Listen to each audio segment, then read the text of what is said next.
देखा महादेव एको पाँव नहीं रेंगेगा। नंदी बिना देखा महादेव एको पाँव नहीं रेंगेगा। नहीं रेंगा एको पाँव नहीं रेंगेगा।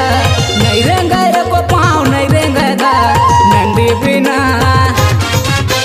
नंदी बिना देखा महादेव एको पाँव नहीं रेंगेगा।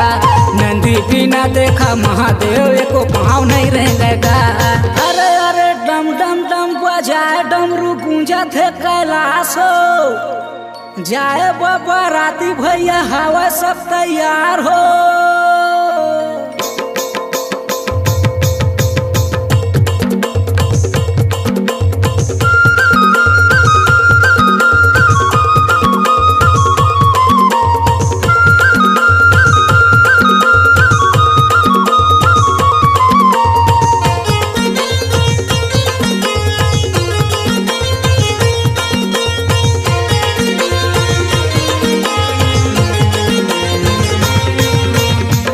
राजा बन के खड़े शिव शंकर, जाए बाबा राती के भीड़ है भयंकर।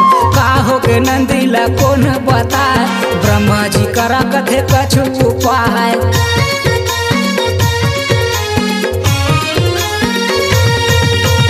दूल्हा राजा बन के खड़े शिव शंकर, जाए बाबा राती के भीड़ है भयंकर।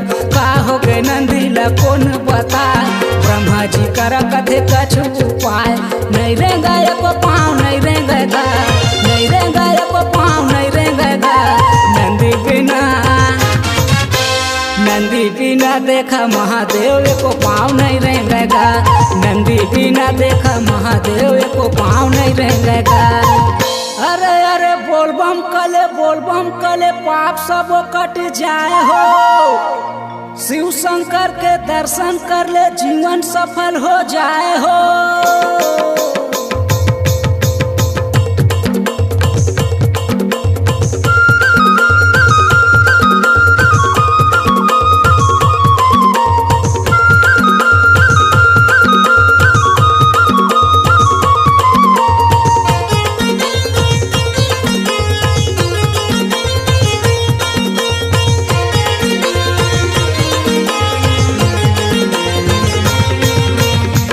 शिव शंकर के देखबो बिहाव, कहत है बराती मन करे काँव काँव।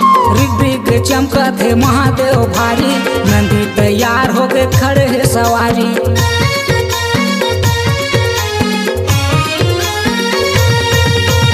गिरजा शिव शंकर के देखबो बिहाव, कहत है बराती मन करे काँव काँव।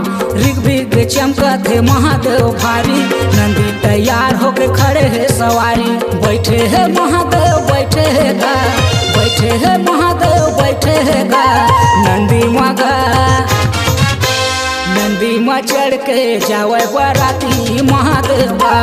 नंदी में चढ़ के जावे बराती महादेवा।